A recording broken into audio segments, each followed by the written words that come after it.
Bonjour les amis, me revoilà avec Fred pour refaire la vidéo qui a disparu mystérieusement de mon ordinateur. Alors, euh, je vais commencer par résumer mon histoire. Alors, ça va être très vite fait. Je vous mettrai les liens sur Eric Berg, sur ce qui m'est arrivé et vous regarderez. Mais ce qui est intéressant, c'est de parler de Fred Evrard, qui a fait quasiment la même chose. Salut Guy, bonjour à toutes et à tous.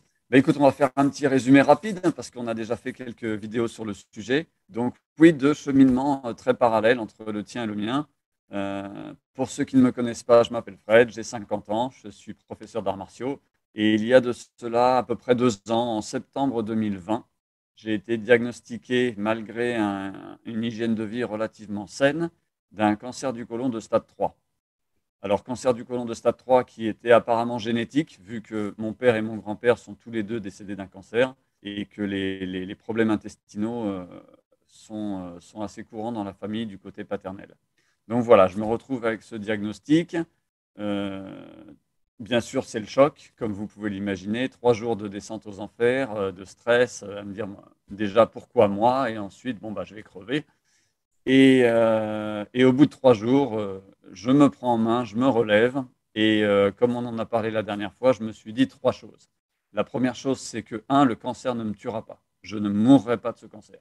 Deux, ce qui ne te tue pas te rend plus fort. Et trois, que l'aliment soit ta première médecine. Donc, ce sont vraiment les 3 choses qui m'ont aidé à me relever, les 3 buts que je me suis fixés, les trois outils, les 3 piliers que j'ai utilisés pour me guérir. Donc, je suis passé par évidemment des hauts et des bas au niveau émotionnel. Ça n'a pas été la pleine force et la pleine forme tout de suite, mais ça, on en a déjà parlé, donc je vais passer là-dessus. Et tout ça pour vous dire qu'au bout de 4 mois, après avoir utilisé divers outils dont nous allons parler aujourd'hui, qui sont le jeûne intermittent, la nutrition, la force mentale, l'exposition au froid, au chaud en utilisant la loi de l'hormèse, et les suppléments alimentaires, voilà en gros, et l'exercice physique. Au bout de 4 mois, j'étais complètement guéri. La tumeur avait complètement disparu. Et bien que, comme on le sait, toi et moi, Guy, le cancer laisse des traces. Donc il y a toujours une petite inflammation à combattre, il y a toujours des peurs à combattre. L'aventure n'est pas finie, mais le cancer, en 4 mois, avait complètement disparu. En ce qui me concerne, j'ai mis beaucoup plus longtemps. Je pense avoir mis 1 an. Mais par contre, j'avais un cancer phase terminale, un cancer phase 4, avec des métastases dans les os. Et au jour d'aujourd'hui, même les cicatrices qu'avaient laissées les métastases dans mes os ont disparu. Il en reste une cicatrice sur la colonne vertébrale. J'attends avec impatience mon scan qui va avoir lieu dans les mois qui suivent pour savoir si elle aussi aura disparu. Je ne suis pas inquiet. Ce qui est important, c'est de conserver la certitude qu'on y arrive parce que tout est là-dedans. Ouais.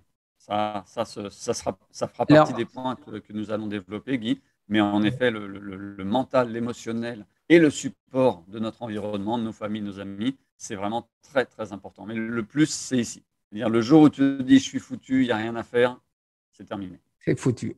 Alors, est-ce que toi aussi, tu penses que la première chose à faire, c'est le jeûne? Ah oui, oui, tout à fait. Moi, c'est comme ça que j'ai commencé. Donc, pour ceux qui ne connaissent pas l'histoire, j'ai été diagnostiqué, il me semble que c'était le 10 ou le 9 septembre 2020. Euh, on m'a immédiatement, j'étais en France à l'époque, j'habite aux États-Unis, mais j'étais en France à l'époque pour mes examens médicaux. Et on m'a tout de suite dit il faut immédiatement faire chimiothérapie, radiation et une opération chirurgicale.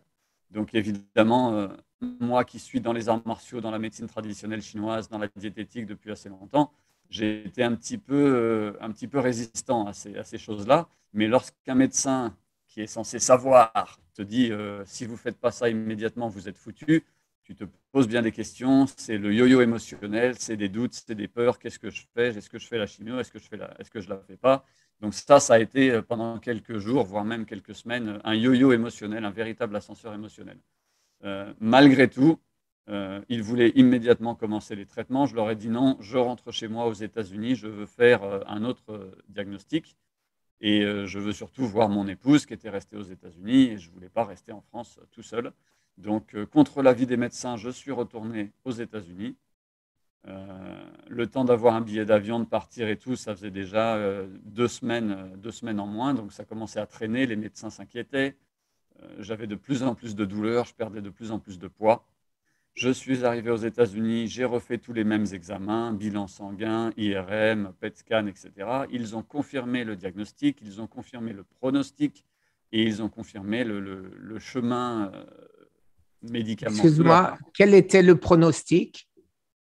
Le pronostic était que donc j'étais en stade 3, limite stade 4. Et avec mon histoire familiale où personne n'avait réussi à s'en sortir de ce cancer du côlon, il n'était pas joyeux. Pour eux, si je ne faisais pas immédiatement chimio, radio et opération, entre 6 mois et 1 an, j'étais mort. Et ils t'ont dit qu'avec la chimio, tu pouvais t'en sortir? Ils m'ont dit, oui, vous inquiétez pas, les mots exacts du médecin étaient le cancer du côlon, on sait faire. Ça aurait été un autre cancer comme prostate ou autre, c'est un peu plus compliqué, mais côlon, on sait faire. Ne vous inquiétez pas, on s'occupe de tout. Vous ne vous occupez de rien. En gros, c'était ça. D'accord. Donc, pour revenir sur ta question, Guy, oui, le jeûne. Donc, j'arrive aux États-Unis. Je passe rapidement. J'ai passé 2 semaines à l'Institut Hippocrate en Floride, qui se spécialise dans le jeûne et l'alimentation crue pour aider les gens qui ont des maladies graves, entre autres des cancers. Je passe par là-bas, j'apprends rien de spécial parce que je connaissais un peu déjà tout ça, plus ou moins. Mais voilà, j'étais dans un environnement où les gens ne font que ça, donc c'était plutôt pas mal. Mais je m'affaiblissais, j'avais de plus en plus de douleurs. Du coup, sur la durée de la chose qui devait durer 3 semaines, je suis resté que 2 semaines et ils m'ont renvoyé chez moi en me disant on ne peut pas faire grand-chose pour vous. Donc, je suis rentré chez moi.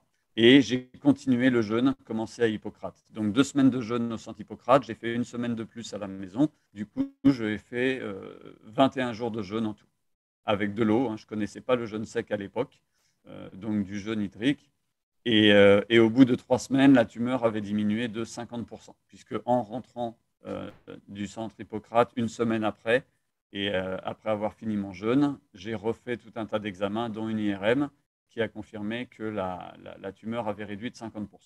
Donc, je savais que j'étais sur la bonne voie et ce jeûne, pour moi, a été le déclencheur de la guérison. Voilà. Tout comme moi, c'était 21 jours, 25 jours, pardon, ou 20 jours de jeûne absolument sans rien. Et après les 20 jours, je me suis dit, et si je rajoutais des choses qui sont connues comme tuant les cellules du cancer, comme donc bien sûr l'ail, enfin, etc. Mais on viendra aux nutriments plus tard.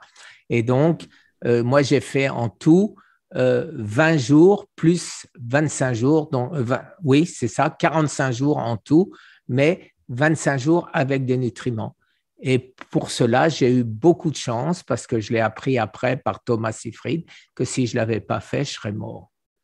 Donc, tant mieux pour moi. Là où j'ai appris à utiliser les suppléments, c'était au centre Hippocrate. Donc, eux nous donnaient tout un tas de compléments à prendre tous les jours.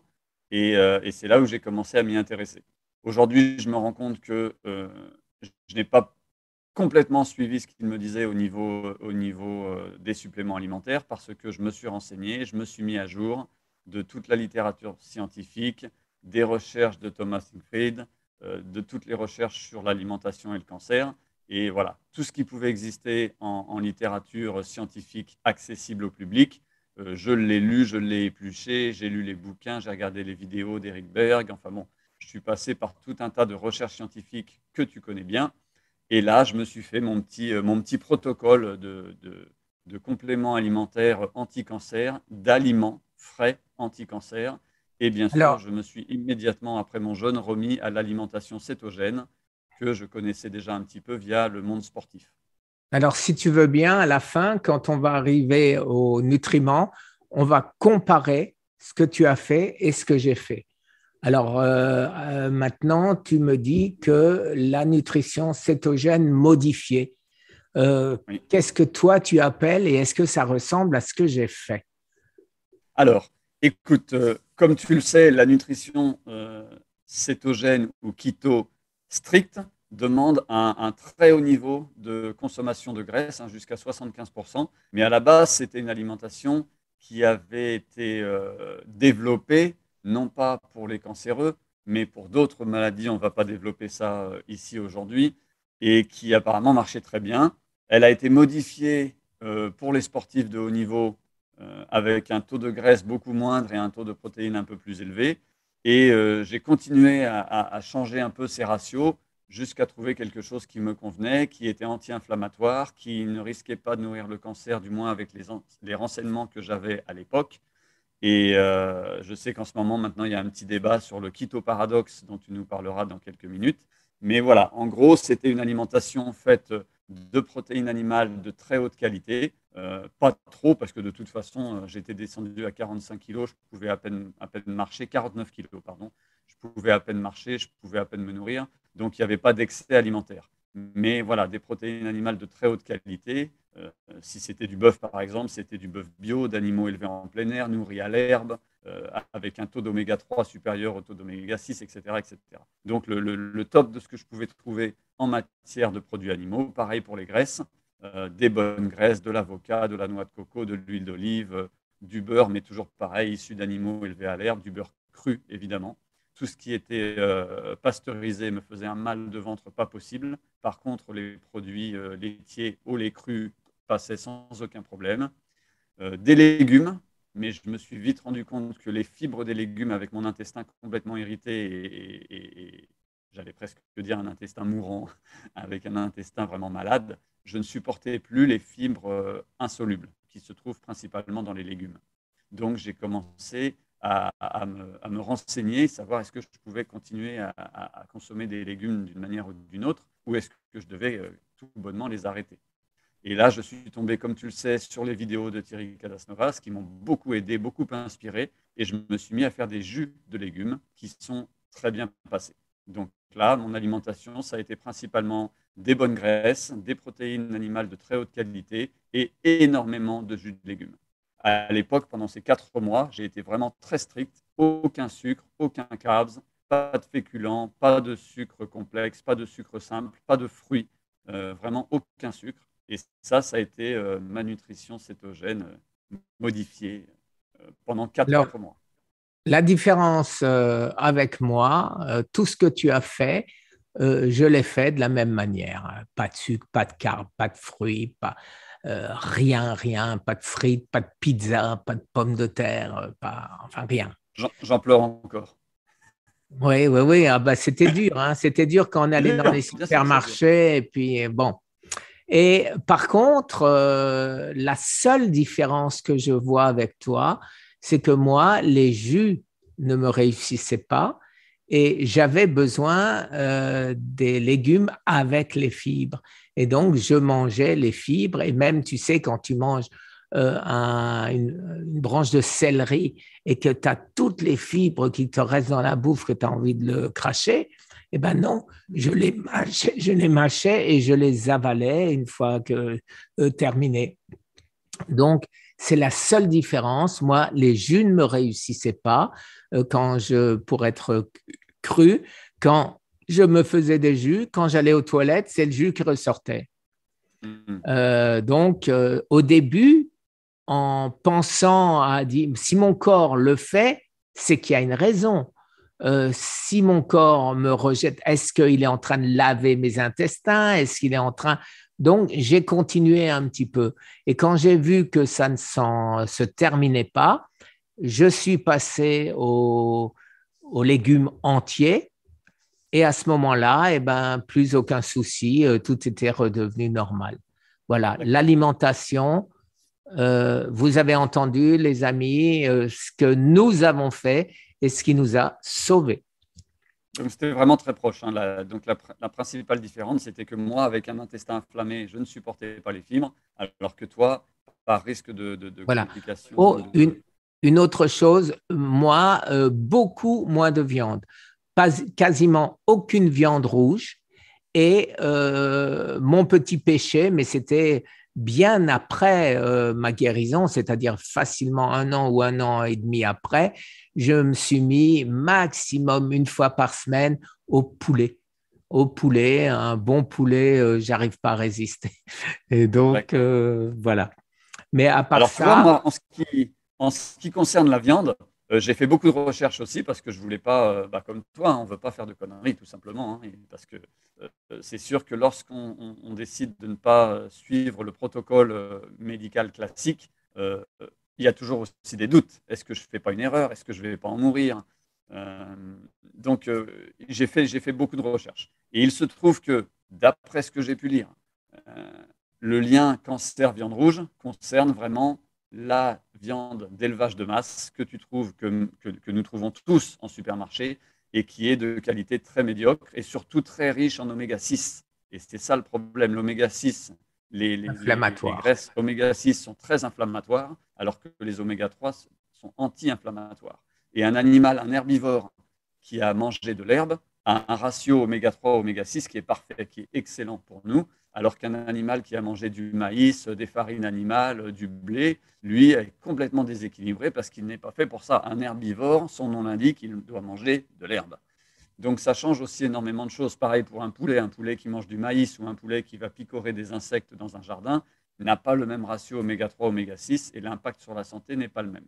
Ce que je ne savais pas, c'est que euh, certains acides aminés peuvent être utilisés par le cancer pour se nourrir et court-circuiter l'utilisation du glucose. Mais dans mon ignorance, j'ai été sauvé parce que quelque chose qui permet de contrebalancer ça, tu le sais, Guy, c'est le thé vert. Et pour quelqu'un comme moi qui a vécu en Asie très longtemps, j'ai vécu à Singapour pendant 10 ans, je me suis baladé en Chine depuis l'âge de 17 ans, et ma femme est chinoise. Donc pour nous, le thé vert, c'est à la fin du repas, c'est une obligation. Donc systématiquement, si j'avais protéines animales, j'avais de bonnes doses de thé vert juste après. Et ça, je ne le savais pas, ça fait partie de notre culture, si tu veux, culinaire ici à la maison, mais ça a beaucoup aidé aussi. Alors, effectivement, je suppose que tu prends du thé matcha. Tout à fait. Voilà. Le thé matcha, pour ceux qui ne savent pas, il est en poudre. C'est pas, si vous prenez un sachet de thé vert, c'est comme si vous faisiez rien du tout parce qu'il n'y a rien dedans. Du thé matcha, et ben, vous mettez une poudre dans votre et vous l'avalez et là, c'est efficace. C'est effectivement un inhibiteur, ça ferme une des portes du cancer. On vous expliquera ça un peu plus tard. Alors, booster le système immunitaire. Qu'est-ce que tu as fait? Alors, écoute, laisse-moi prendre mes notes pour que je sois sûr de ne rien oublier. Juste une petite parenthèse pour ceux qui n'auraient pas vu nos précédentes vidéos, Guy, parce que je veux que tout soit très clair et très transparent. À un moment donné, c'était probablement au mois d'octobre. C'est là où j'étais à mon plus bas. J'étais descendu à 49 kilos. Je souffrais le martyr. Mais euh, si on n'est pas passé par là, on ne peut pas savoir à quel point un corps humain peut faire souffrir. Il y a des fois, je me disais que la mort était peut-être plus facile que de continuer comme ça. C'était très difficile au niveau de la douleur. Et donc, sous les conseils de mes médecins, parce que bien sûr, j'étais tout le temps suivi pendant ces 4 mois avec des prises de sang quasiment tous les mois, voire même plus, des IRM tous les 3 4 mois. Donc, j'ai été bien suivi. Et sous les conseils de mon médecin, j'ai fait 3 séances de chimiothérapie qui m'ont beaucoup aidé avec la douleur, qui n'ont quasiment rien fait au niveau de ma guérison. Ça, c'est mes croyances à moi. Je n'impose à personne. Mais au niveau de la douleur, ça m'a beaucoup aidé. À la fin de la Mais ils troisième t'ont, séance, excuse-moi, je te coupe, ils t'ont bien dit qu'ils faisaient ça pour soigner ta douleur. tout à fait. Parce que pour eux, en fait, le Voilà. protocole qui m'a été conseillé, c'était entre 1 et 2 rounds de chimiothérapie, c'est-à-dire entre un round, c'est entre 6 et 12 séances selon les cancers. Donc moi, en gros, ils voulaient que je fasse entre 12 et 24 séances de chimiothérapie, suivi de 6 mois de radiation et suivi à l'issue de ça d'une opération très lourde où on m'enlèverait un bout du côlon et très probablement les muscles sphincter anaux. Donc, tu vois, c'était quelque chose de très lourd. J'ai complètement refusé parce que le pronostic n'était pas bon. Et voilà, toute cette souffrance et toute cette charcuterie, j'ai préféré ne pas passer par là. Ça ne veut pas dire que c'est ce que je conseille aux gens, hein. Comme on le dit toujours, Guy, toi et moi, nous ne sommes pas médecins. Je ne dis pas qu'il ne faut pas faire les protocoles médicaux, je dis que moi, c'est ce que j'ai choisi, parce que les chances de guérison complète à l'issue de tout ça étaient très faibles, et surtout les chances de m'en sortir valides, hein. Il voulait terminer, je devais très probablement terminer ma vie avec une poche à excréments, plus d'anus, plus de sphincter, un bout du côlon en moins. Pour moi, qui suis professeur d'arts martiaux de métier, c'était impossible de considérer la suite de ma vie, j'ai à peine 50 ans, de considérer la suite de ma vie comme ça. Donc voilà, pour être très transparent et très honnête, j'ai fait 3 séances de chimiothérapie pour ensuite revenir, bien sûr, sur tout ce qui est protocole naturel. De la même manière, moi aussi, j'ai été pris, mais moi j'ai été pris, j'irais presque dire par surprise. On me faisait des piqûres qui étaient censées réduire la testostérone, puisque la testostérone était accusée comme étant la cause du cancer de la prostate, ce qui depuis s'est avéré faux. Depuis 11 ans, de grands professeurs à travers le monde, il y a des dizaines et des dizaines de publications médicales qui disent que c'est les oestrogènes, c'est pas la testostérone. La preuve est toute bête, c'est que qui c'est qui attrape le cancer de la prostate? C'est les vieux et non pas des gens jeunes en pleine forme qui ont plein de testostérone. Et ceux qui attrapent et les vieux ont moins de testostérone. Donc, c'est évident, c'était malgré tout évident que ce n'était pas la testostérone. Mais comme tu le disais, quand on est pris au début et qu'on ne sait pas quoi faire, qu'on est perdu, eh ben moi, j'ai accepté, suite aux ulcères que j'avais épouvantables, douloureux, on m'a proposé de me faire une orchidectomie, c'est-à-dire couper les canaux derrière les testicules qui vont à la prostate. Et donc, on me l'a fait. Et depuis, bien évidemment, heureusement, j'avais 68 ou 69 ans, je ne me rappelle plus, 68, je crois. Donc, quand on m'a fait ça, ils étaient tout contents parce que j'avais que 0,7 de testostérone, c'est-à-dire quasiment plus rien, c'est-à-dire indiscernable, puisqu'on ne peut pas avoir moins que 0,7.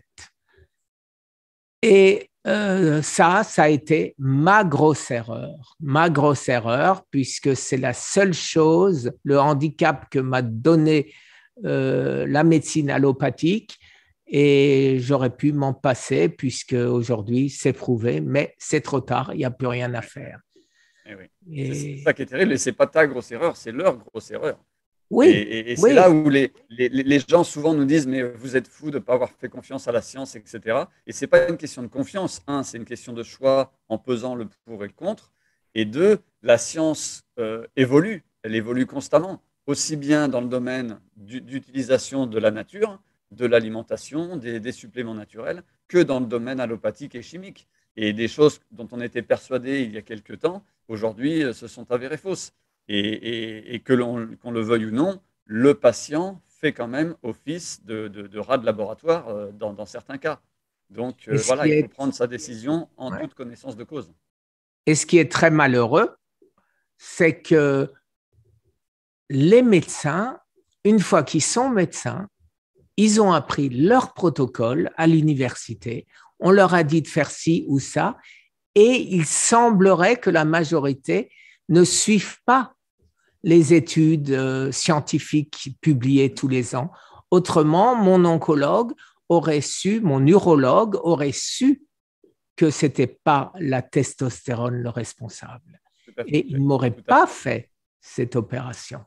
Et ce qui est terrible dans ton cas, Guy, et ça arrive à beaucoup de monde, c'est que ce n'est pas que la connaissance est arrivée après ton opération. Dans ces cas-là, bon, bah, c'est comme ça. Mais la connaissance était déjà là. Depuis 11 ans. Le médecin n'était pas à jour de ses connaissances. C'est ça qui est terrible. Tout à fait. Tout à fait. Un des médecins que nous avons suivis tous les deux, qui est le professeur William Lee, dit très clairement dans son livre qu'il y a tout un tas de protocoles qui existent aujourd'hui qui sont beaucoup moins agressifs pour le cancer, qu'ils soient naturels ou allopathiques, mais que parce que soit ils n'en ont jamais entendu parler, soit parce qu'ils coûtent trop cher, parce qu'il y a très peu de monde qui les utilise, le médecin automatiquement te propose la chimiothérapie lorsque tu arrives à l'hôpital avec un cancer. Alors qu'il y a, même sur le plan purement allopathique, d'autres solutions aujourd'hui beaucoup moins agressives. Absolument d'accord avec toi. Alors, revenons à booster le système immunitaire. Revenons à nos moutons. Alors écoute, c'est là où j'ai fait appel à toutes les connaissances que j'avais et toutes celles que j'ai pu trouver via d'autres personnes. Ça a été évidemment les suppléments alimentaires, on en parle dans quelques secondes, le sport, l'exercice physique, mais pas n'importe quel exercice physique, l'exercice physique court et intense, hein, ce qu'on appelle aujourd'hui le HIIT, le High Intensity Interval Training, court et intense. Pour quelle raison? Alors déjà parce que ça épuise moins l'organisme, deuxièmement parce que ça développe moins, ça produit moins d'acide lactique, et enfin parce que ça a de meilleurs résultats au niveau cardiovasculaire. Et bien sûr, tout ce qui est immersion dans l'eau glacée et utilisation du froid. Mais ça, on en reparlera dans quelques minutes. Je te propose qu'on développe et que l'on compare nos compléments alimentaires.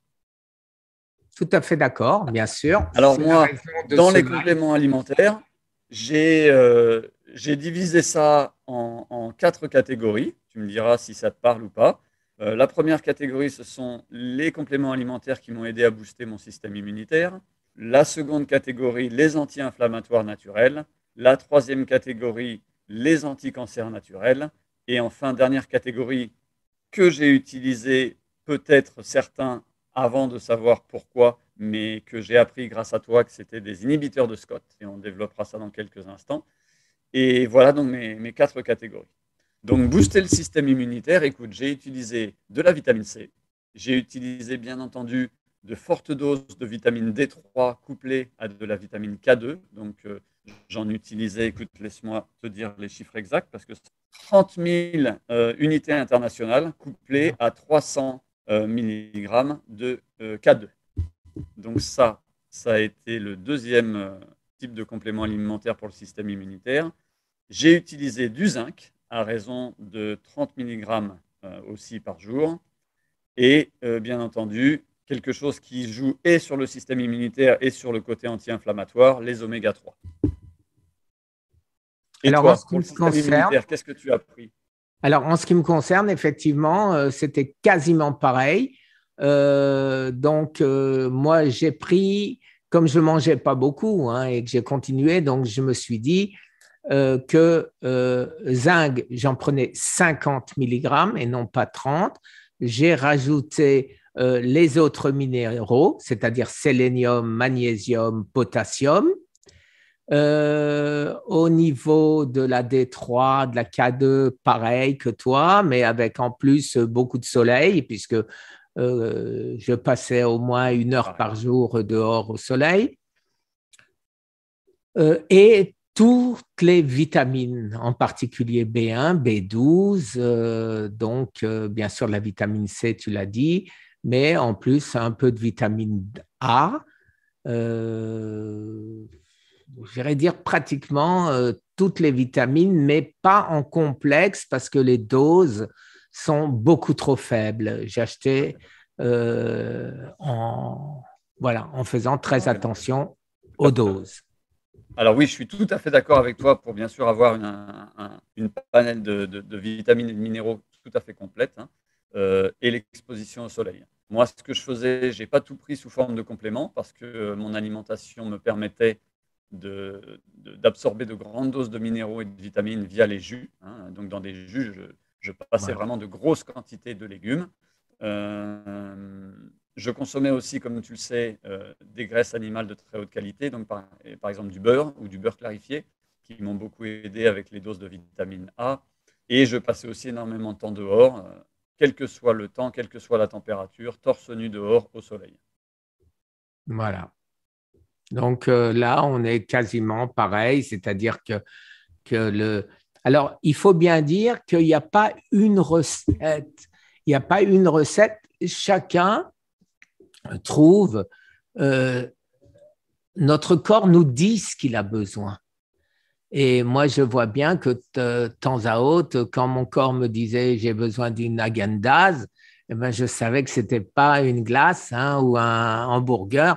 Je sais bien que ce n'était pas mon corps qui parlait, c'était ma tête, c'était mon envie d'une Häagen-Dazs ou d'une friandise ou d'un gâteau, etc. Et il faut, mais très vite, on se rend compte la différence entre les besoins de son corps et les besoins de notre bouche. Et ça, c'est Et de important. Je nos ne sais habitudes. pas si ça t'est arrivé aussi, mais on différencie l'envie du besoin. Tout à fait. Oui, tout à fait. Tout à fait. Ouais. Moi, pareil.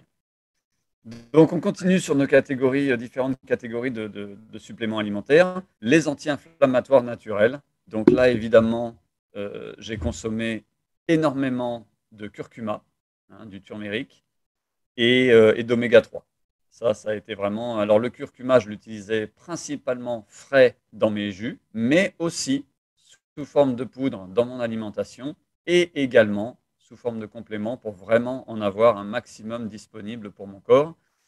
Et les oméga 3, donc moi j'utilisais des compléments à base d'huile de foie de morue. Et ensuite j'ai rajouté, grâce à nos échanges, le DHA, euh, de manière à avoir un complément encore plus puissant par rapport à, 500 milligrammes. à 500 mg tout à fait. Ouais. Alors, en ce qui me concerne, eh ben, j'étais peut-être, je le savais qu'il y a beaucoup de choses que je faisais qui étaient peut-être pas nécessaires. Mais comment savoir ce qui est nécessaire de ce qui ne l'est pas quand ça marche? Alors, quand des médecins me disaient, vous devriez réduire, je disais, lesquels? Ben, qu'est-ce que je peux en savoir? Alors, quand ils me disaient, qu'est-ce que je peux en savoir? Je disais, et moi, je dois savoir. Donc, je continuais à prendre tout. Donc, je prenais donc de l'ail. Alors, l'ail, comment savoir, par exemple, quel est l'ail, euh, comment ton corps l'accepte et comment ton corps l'assimile. Alors, je prenais l'ail frais, je prenais l'ail noir, je prenais l'ail en poudre et je prenais l'ail en cachet. Et j'ai fait pareil pratiquement pour le curcuma, pour le gingembre, etc., etc., pour absolument tout ce qui pouvait être mangé en poudre et naturel. Et encore aujourd'hui, je continue poudre et naturel pour beaucoup de nutriments. Tout à fait. Et là, Voilà. donc, on va rebondir, écoute, avec l'ail, on va rebondir sur les aliments et les suppléments dits anti-cancer. Ou en tout cas, même si ce terme peut faire un peu mal aux oreilles à certains, mais en tout cas qui sont supposés aider dans les cas de cancer. Et là, tu l'as bien dit, hein, les deux principaux, il y en a beaucoup, mais les deux principaux sont l'ail et le thé vert, principalement le thé vert en poudre, tel qu'on le trouve en Asie. Et nous avons parlé du matcha japonais, mais il y en a d'autres équivalences en Chine. Parmi ces aliments dits anti-cancer, j'avais une liste et je piochais allègrement dans cette liste tous les jours pour mes repas. Mais pour faire simple, euh, j'ai utilisé des noix. Alors la noix entière, bio et crue, qui est censée aider dans le cas du cancer du côlon, très spécifiquement. De l'ail, évidemment, du thé vert, évidemment, de l'huile d'olive, évidemment, du curcuma, les oméga 3, le céleri, et voilà. Donc, Le il y en a encore gingembre. beaucoup, hein. Mais ça, le gingembre, j'en utilise un peu, mais j'ai horreur de ça. Ah Donc, bon. j'en ai pas mis trop, mais j'utilisais évidemment énormément son cousin, le curcuma. Mais voilà, en gros, quelques produits issus de ma liste, et je sais que tu utilisais aussi beaucoup de ces produits. Et bien sûr, les jeunes pousses de brocoli. Très Voilà. important Alors, d'en était consommé. effectivement, les jeunes pousses de brocoli.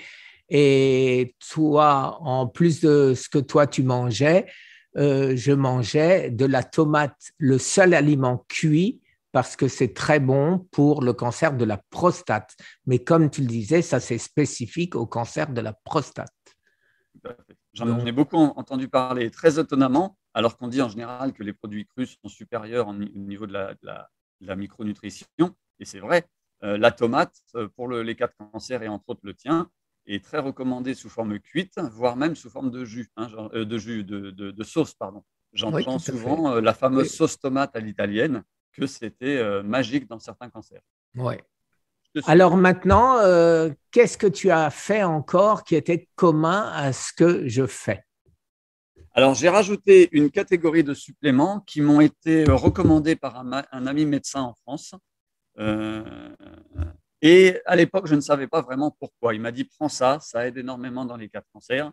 Et j'ai appris plus tard, grâce à toi, que ça faisait partie de ces fameux inhibiteurs de Scott dont tu vas nous parler dans un instant. Et ce que j'ai pris, c'est de, du Garcinia cambodia, de l'alpha-lipoïque acide et bien entendu de la mélatonine. Alors, j'ai complété cette liste ensuite lorsque nous avons discuté ensemble, puisque tu avais des choses à rajouter qui me paraissaient très intéressantes. Je te laisserai en parler. Mais voilà, ce sont trois des choses que j'ai utilisées également. Et j'ai été très surpris lorsque mon ami médecin m'a dit, Fred, prends de fortes doses de mélatonine, ça peut t'aider. Alors, je connaissais la mélatonine, moi qui voyage beaucoup de par le monde, pour calmer les effets secondaires des décalages horaires. Lorsque je passe des États-Unis en Europe, de l'Europe à Singapour et de Singapour aux États-Unis, ça m'a beaucoup aidé pendant une période de ma vie. Mais je ne savais pas du tout que ça avait un effet anti-cancer. Je l'ai appris via lui. Et ensuite, en discutant avec toi, j'ai compris pourquoi et j'ai compris ces fameux inhibiteurs de Scott. Alors, si tu veux bien, on fera une vidéo complète sur Scott. J'attends encore quelques informations, les résultats des études qu'on a faites sur les souris. Je les ai eus au niveau scientifique, mais je ne les ai pas encore au niveau grand public, la personne ayant attrapé le Covid. Donc, je devrais avoir ça dans quelques jours, j'espère. Ça fait longtemps qu'on me le promet.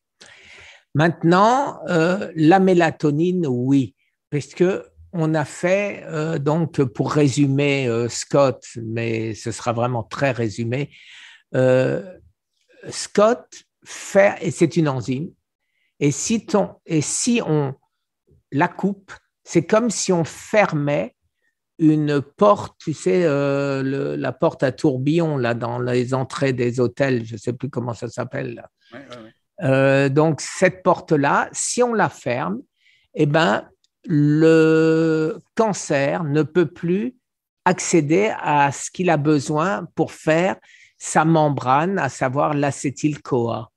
Alors, il y a deux choses, j'irais dire deux médicamenteuses, qui inhibent Scott et on sait que ça marche. Pourquoi on sait que ça marche? Parce qu'il y a eu des études de la FDA dessus qui expliquent que ça inhibe le cancer, que ça réduit le cancer. Mais par contre, ils ne savaient pas pourquoi. Et notre ami, le professeur Maurice Israël, a fait une publication scientifique sur Scott. Et c'est pourquoi, avec mon association, je suis allé le voir et on a voulu faire une étude scientifique sur Scott pour le prouver. On l'a fait sur les souris et effectivement, quand on prend, par exemple, des souris, elles ont le cancer, on ne fait rien, elles meurent. On leur met de la cisplatine, du cisplatine ou de la cisplatine, je ne sais pas. C'est une des chimios les plus puissantes. Et avec ceci, elles ont, si on prend un chiffre de 100 sur les résultats, nous, avec notre procédé, c'est-à-dire pimoside ou litostat plus somastatine ou octréotide, on arrive à 200% de résultats sur la baisse des tumeurs. Donc, ça veut dire que c'est le double au point de vue résultat bénéfique, mais sans aucun effet secondaire, contrairement à la chimio. Alors, on a constaté que tout ceci, c'est quoi? C'est des dérivés de l'acide hydroxamique. On a cherché dans la nature ce qui était des dérivés de l'acide hydroxamique qui pouvaient inhiber Scott. Et bien sûr, du côté scientifique, de l'autre côté, qu'est-ce qu'ils ont fait? Ils ont cherché à essayer de trouver les meilleurs inhibiteurs. Mais moi, qu'est-ce que j'ai fait? Je suis beaucoup plus, j'allais dire, je ne suis pas scientifique. Et donc, qu'est-ce que j'ai fait? J'ai cherché qu'est-ce qui réduisait le cancer. Et je suis tombé sur la mélatonine. Et donc, j'ai envoyé des listes comme ça de choses à ces scientifiques en leur disant, vous voulez bien vérifier si ça ne pourrait pas être des dérivés de l'acide hydroxamique. Et ils ont constaté que oui, la mélatonine, c'est un dérivé de l'acide hydroxamique. Donc, il y a de fortes présomptions que ça inhibe SCOT. Et on sait que la mélatonine marche contre le cancer. Et donc, c'est comme ça que je raisonne à l'envers, je ne suis pas un scientifique, mais ça marche. Alors, il y a comme ça différentes choses, ce n'est pas la peine de rentrer dans le détail puisqu'on fera une vidéo spécialement là-dessus, mais la mélatonine, 30 mg par jour, le soir de préférence pour moi. Pourquoi ? Parce que ça aide à dormir aussi, paraît-il. Moi, ça ne me fait absolument aucun effet sur le fait de dormir mieux ou moins bien. Mais 30 mg, et aujourd'hui que je suis guéri, je continue par sécurité à en prendre 20 mg.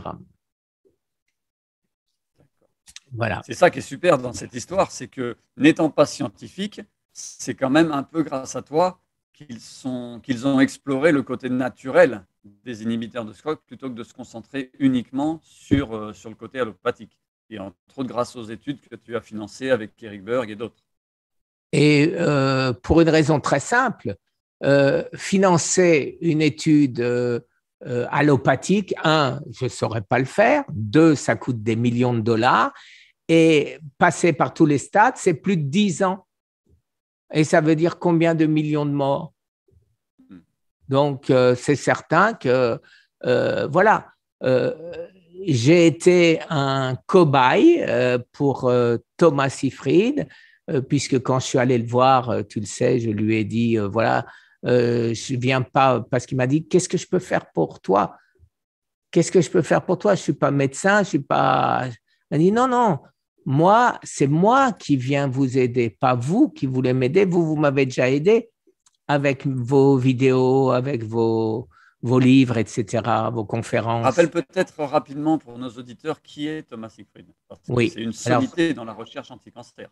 Voilà, Thomas Seyfried, c'est un biologiste célèbre aux États-Unis qui travaille chez Boston College et qui est, j'irais presque dire, la tête pensante de l'hôpital John Hopkins, qui suit ce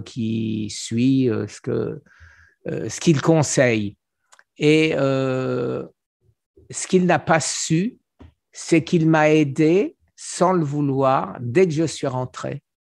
On est arrivé avec mon fils à peu près 1 heure avant. Il y avait des travaux, on ne voulait surtout pas rater le rendez-vous qu'on avait eu un mal fou à obtenir. Et donc, on est arrivé 1 heure avant. On voit un petit bureau sans prétention, on toque à la porte. Il nous dit « Ah, entrez, c'est vous? Est-ce que vous savez que les grands singes, les chimpanzés n'ont jamais le cancer ?» Et moi, même pas, voilà, du tac au tac. Et moi, je réponds comme ça, c'est normal. Ils ne peuvent pas aller au supermarché acheter du Coca-Cola ni chez McDo. On rit.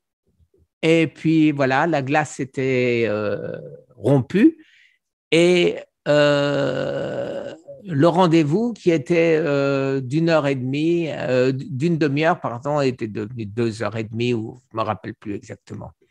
Mais très long, après il pleuvait, il nous a ramenés à notre voiture et on est rentré à l'hôtel avec mon fils et je lui dis, à mon fils bien sûr, il ne sait pas qu'il m'a dit ce que je devais faire dès notre entrée. Il fallait que je mange comme les grands singes. Il m'avait déjà aidé. Voilà. Et c'est pourquoi j'ai mangé cru, j'ai mangé des légumes, Et voilà, à l'exception des fruits. Pourquoi à l'exception des fruits? Dans la jungle, un fruit, il est naturel. Dans mon supermarché, il n'a plus rien de naturel, il n'y a plus que du sucre dedans. Voilà la raison pourquoi je me bats contre la viande rouge et je me bats contre les fruits, parce qu'ils n'ont plus rien de naturel. Si j'avais la chance de ne pas vivre à Miami et de vivre quelque part où je peux acheter de la saucisse faite naturellement, comme autrefois, eh ben, je mangerais de la saucisse. Et je mangerais voilà, le seul endroit où je peux trouver un peu quelque chose, c'est des fois chez Costco, parce qu'ils vendent des trucs, des charcuteries, pas de nitrate, pas de nitrite, pas d'additifs, pas de ci, pas de ça. Mais c'est la seule charcuterie que je mange. Et quand je vais dans d'autres supermarchés, je vois la liste des ingrédients qu'il y a dans je la pose. Je la pose. C'est terrible. La qualité de notre alimentation, c'est une catastrophe. Je dis, pour la saucisse, il faut qu'on aille faire un tour en Lozère sur l'Aubrac. On va manger de la vraie saucisse pour fêter notre guérison. Eh bien, écoute, avant, je viendrai te voir chez toi, puisque tu habites à quelques heures de chez moi. Je viendrai te voir et puis tu me feras connaître plein de bonnes choses et où acheter de la bonne viande aussi, puisque moi, j'en connais pas. J'ai acheté une viande chez Costco, emballée, elle était extraordinaire sur le papier, elle était infecte. Elle était infecte, elle était dure, immangeable. C'est terrible. La qualité, aussi bien la qualité nutritionnelle que la qualité toxique de notre alimentation. Ici, on a de la chance, on a une ferme. J'ai un fermier ici qui est à 10 minutes de chez moi, qui élève ses propres vaches, une petite race de petites vaches qui sont élevées à l'herbe, qui vivent en pâturage toute l'année. Et voilà, il découpe un animal de temps en temps. Et quand tu viens, tu ne te dis pas, je voudrais 5 entrecôtes. Tu dis, qu'est-ce que vous avez aujourd'hui? Et tu prends ce qu'il y a. Et c'est vraiment de la très, très bonne qualité. Et il fait de la tout ça pour dire que l'alimentation est vraiment super importante. Et ta rencontre avec ce grand professeur, cet éminent chercheur du cancer, te l'a prouvé une fois pour toutes. Alors, je vais redire peut-être quelque chose. Quand je suis arrivé, j'étais à mon 21e jour de jeûne. J'avais du mal à marcher, j'avais la bouche complètement desséchée. Enfin, j'étais un mort-vivant. Et il m'a mis en garde de ne pas dépasser 25 jours en me disant que 25 jours, ça devient mortel. Et il m'a donné l'exemple d'une de ses amies qui a fait 25 jours de jeûne et elle est morte. Et elle est morte, et donc, comme elle avait donné son corps à la science, ils ont fait une autopsie et ils ont remarqué qu'elle n'avait plus aucun cancer. Par contre, elle était morte dénutrie, puisque au bout d'un certain temps, le cancer nous a tellement abîmés que même quand on mange, eh ben, notre corps n'est plus capable d'assimiler les nutriments qui nous sont nécessaires. Et donc, on meurt dénutri. Et de ce fait, quand il m'a expliqué ça, il m'a dit 7 jours, c'est le maximum. C'est le maximum parce que notre corps a des nutriments, des réserves de nutriments pour 7 jours.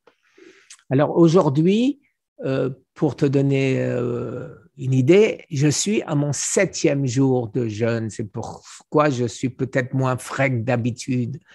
Alors, je n'ai pris, je n'ai pris aucun nutriment pendant 7 jours. Et je vais recommencer demain parce que j'aurai dépassé les 7 jours autrement. Voilà. Alors, si tu veux bien, on va mettre aussi un peu les choses dans leur contexte, c'est-à-dire que quelqu'un qui a un cancer ou qui a eu un cancer n'est pas dans le même état physiologique que quelqu'un qui n'en a pas. C'est-à-dire que le jeûne, pour quelqu'un qui n'a pas de cancer et qui n'est pas à la limite de la dénutrition, on peut tenir plus longtemps que 25 jours. Je connais moi personnellement des gens qui ont fait 40 jours de jeûne et ça s'est très bien passé et ils ne sont pas morts. Par contre, c'est vrai que la plupart des gens qui ont un cancer sont dénutris déjà. Hein. On manque énormément de minéraux lorsqu'on est cancéreux, d'où tous les suppléments, d'où les jus de légumes de mon côté, etc. etc. Et donc, c'est là où il faut faire attention. Et il faut vraiment bien garder à l'œil les périodes de jeûne, bien écouter son corps et faire attention de ne pas tomber dans la dénutrition, parce que le but, justement, lorsqu'on a un cancer, c'est de trouver cet équilibre entre affamer le cancer et nourrir le corps au maximum. Et les médecins te le disent dès le début, hein, lorsque tu arrives à l'hôpital en service d'oncologie, ils te disent les gens qui partent les premiers sont ceux qui ont perdu le plus de poids. Donc, Tout à fait. il faut vraiment faire attention à son niveau de nutrition et plus encore de micronutrition. Les vitamines, les minéraux, les oligo-éléments, les enzymes, etc. C'est très, très, très important. L'exercice physique, oui, pour moi, l'acide lactique, c'était extrêmement important puisque le cancer Otto Warburg, c'est l'acide lactique au lieu d'ATP quand les mitochondries ne marchent pas, ne fonctionnent plus. Et donc, les mitochondries ne brûlant plus le glucose, les glucides, qu'est-ce qui se passe? Eh bien, elles fabriquent à la place, notre corps fabrique de l'acide lactique qui crée de l'inflammation, qui crée le cancer. Donc ça, c'est extrêmement clair. Donc, le sport, comme le sport donne les crampes quand on fait trop de sport, les crampes, c'est quoi? C'est des excès d'acide lactique. Toi, sportif, tu me confirmeras ou pas. Alors, qu'est-ce que je fais, moi, parce que j'avais perdu tous mes muscles, euh, puisque je n'ai plus de testostérone. Et donc, ben, il faut bien que je compense en faisant un peu de sport. Alors, je fais 3 fois 10 minutes, en gros, par jour, mais intensif, intensif. Je monte sur mon vélo d'appartement, non pas pour aller à mon ordinateur, mais pour faire du sport. Et je pédale et je pédale et je pédale et je pédale 1 minute, 2 minutes et je suis mort. Et je suis mort, j'arrête, je souffle un peu, je vais sur ma machine, sur mon banc et hop, les abdos. Et après, je vais sur mon elliptique et je fais de l'elliptique. Après, les haltères, etc. Mais dès que je suis vraiment épuisé, que je sens mon cœur battre, j'arrête. J'arrête. Pourquoi? Pour ne pas créer d'acide lactique. Et je respire à fond, hein, de manière à éviter ce surcroît d'acide lactique. Alors, toi qui es un vrai sportif, est-ce que je fais quelque chose que je devrais faire différemment, d'après toi? Et Non, toi, non, non, c'est qu'est-ce que tu parfait. fais? C'est parfait. De toute façon, les exercices intenses à haute intensité et courts dans le temps ont été prouvés comme ayant de meilleurs bénéfices et de meilleurs résultats que les exercices sur du long terme. Donc ça, c'est clair, aussi bien pour quelqu'un de sain que pour quelqu'un de malade. Ensuite, c'est sûr que l'accumulation d'acide lactique est problématique, surtout dans les cas de cancer. Donc il faut bien veiller à éliminer cet acide lactique. Il y a 3 techniques principales. Il y en a bien d'autres parce que le corps est un ensemble qui fonctionne en harmonie. Mais en gros, pour éclairer un peu nos auditeurs, il y a 3 choses à faire lorsqu'on fait de l'activité sportive et qu'on veut réduire l'acide lactique. 4 en fait. La première, on vient de la dire, c'est des exercices plus courts mais à plus haute intensité qui créent moins d'acide lactique. Deuxièmement, respirer. La respiration aide énormément à l'élimination de l'acide lactique. Numéro 3, les étirements. Les étirements, pareil, aident à évacuer, à mettre en branle le système lymphatique et évacuer l'acide lactique en trop. Et finalement, un outil fantastique qui non seulement va booster le système lymphatique dans son ensemble pour éliminer les toxines, dont évidemment toutes les toxines qui participent à créer un cancer, et aussi éliminer l'acide lactique, c'est le mini trampoline. Le mini trampoline est vraiment un outil extraordinaire utilisé aussi bien par des sportifs que par des personnes âgées pour travailler leur équilibre, que par la NASA pour rebooster le système lymphatique de leurs astronautes. C'est vraiment un outil fantastique. Donc 3 à 5 minutes de mini trampoline par jour permet d'éliminer énormément d'acide lactique et d'éliminer énormément de toxines, de booster le système lymphatique, qui est le seul système dans le corps qui ne fonctionne pas au repos, mais qui ne fonctionne que lorsque le corps s'active et lorsqu'on est en mouvement. Donc, le mini trampoline, pour moi, ça a été et c'est un outil absolument indispensable pour toute personne combattant un cancer et toute personne qui veut éviter des grosses poussées d'acide lactique, donc toutes les courbatures qui vont avec le lendemain, etc. C'est vraiment un outil super. Donc, non, En tu ce qui me fais exactement ce que tu dois faire. Ouais, en ce qui me concerne, je ne suis jamais arrivé à faire plus que 30 secondes à 1 minute de trampoline. Après, je suis mort. Très bien, il y a aucun souci. Il faut écouter son corps, il faut faire ce que ton corps te dit et Bon. utiliser les outils dont on sait qu'ils marchent. Voilà. Il faut dire que je n'ai jamais été un grand sportif, pas sportif du tout.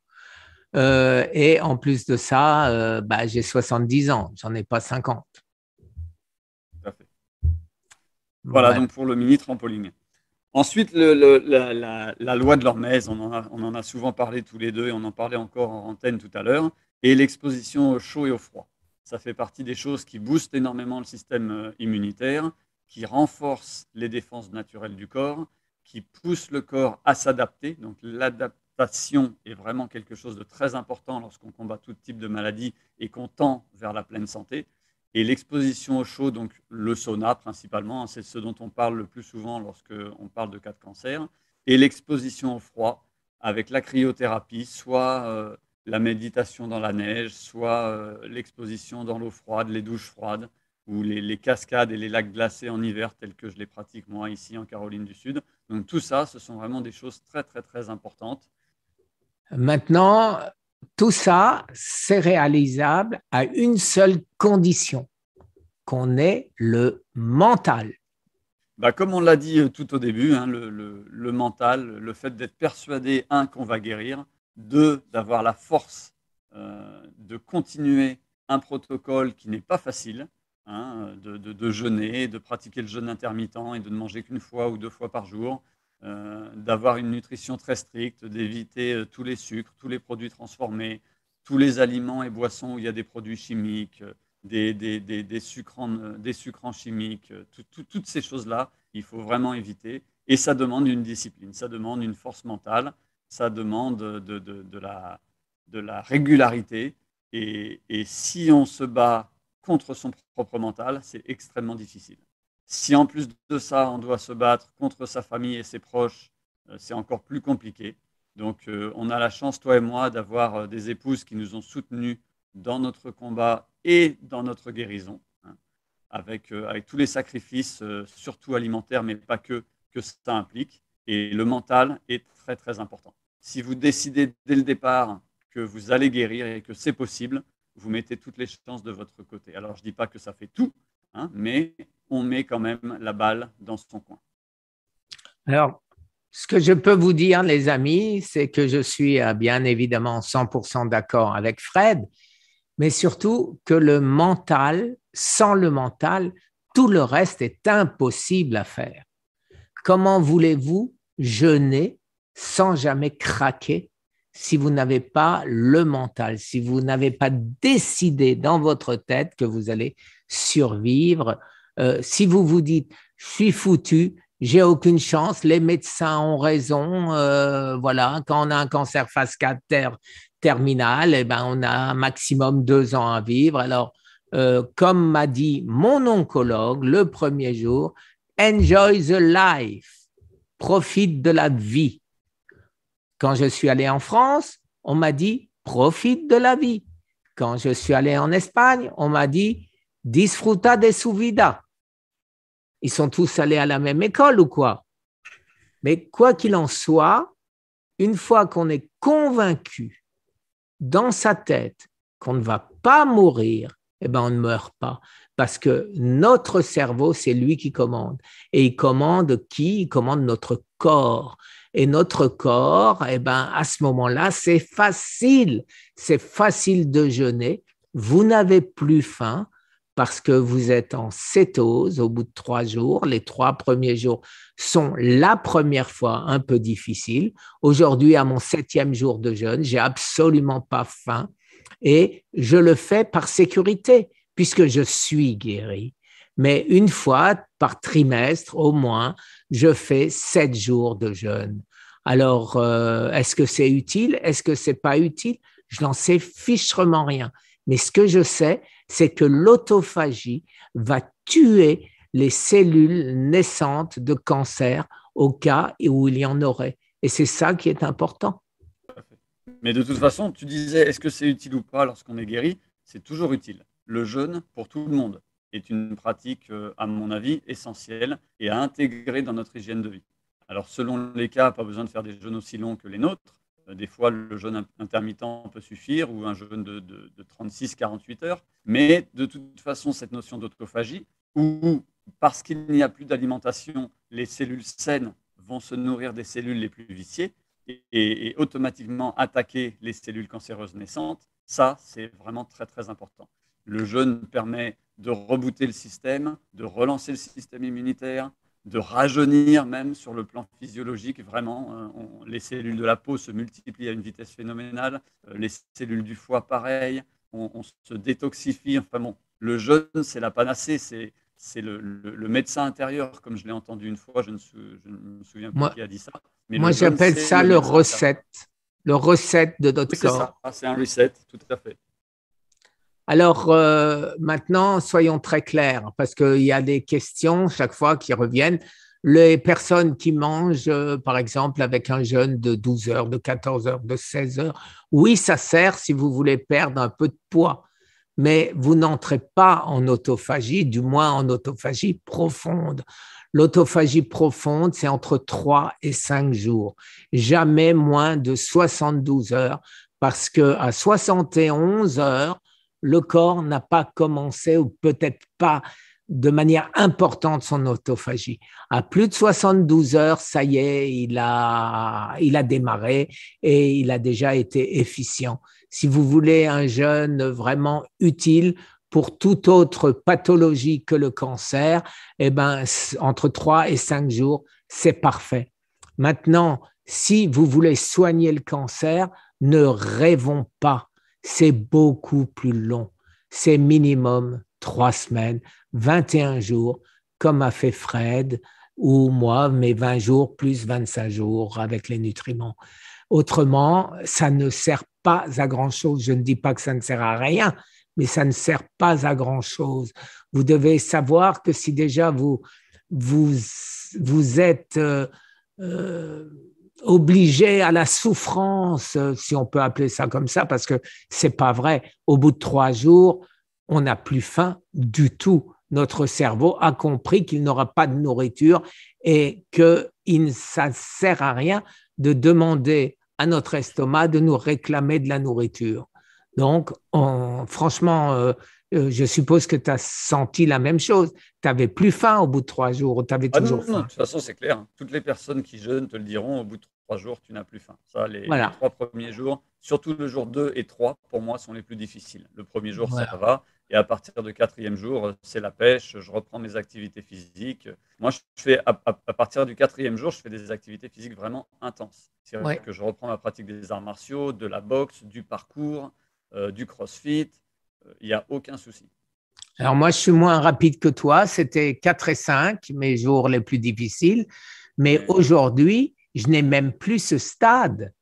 C'est-à-dire, quand je commence à jeûner, je ne sens plus aucune différence. Alors, est-ce que c'est parce que je suis toujours un peu en cétose vu mon alimentation? J'exagère jamais avec les produits, la nourriture qui pourrait me faire sortir de cétose. Et donc, de ce fait, donc c'est facile pour moi. Je n'ai plus aucune difficulté pour jeûner. Par contre, Oui, je pense que tu es ce que les Anglais appellent et les Américains appellent, tu es keto adapted et fat adapted. Donc ton corps voilà. retourne en cétose très facilement et le jeûne est beaucoup plus rapide. Alors, Eric Berg, je vous mettrai le lien, a fait une vidéo sur les 10 aliments qu'on devrait manger pour ne pas subir ce choc. Et je vous le mettrai en lien, effectivement, dans cette vidéo. Super Guy, bon bah écoute, on a fait le tour de la petite liste que j'avais prévue pour ce talk. De mon côté, je crois que j'ai plus rien à rajouter, hein. On a vraiment bien fait le tour. Bah écoute Guy, je te dis à très bientôt et merci à toutes et à tous de nous avoir écoutés. Et Merci. puis, bonne journée. Merci à toi, Fred. Et encore 1000 fois merci pour ton aide, parce que de tous les survivants, tu es le seul qui ait tout compris, et qui continue bien que guéri. Et bravo pour ça, parce que tu es un exemple. Et cet exemple, j'aimerais tellement que tu as compris. Merci les amis. Très, très bonne journée. Au revoir.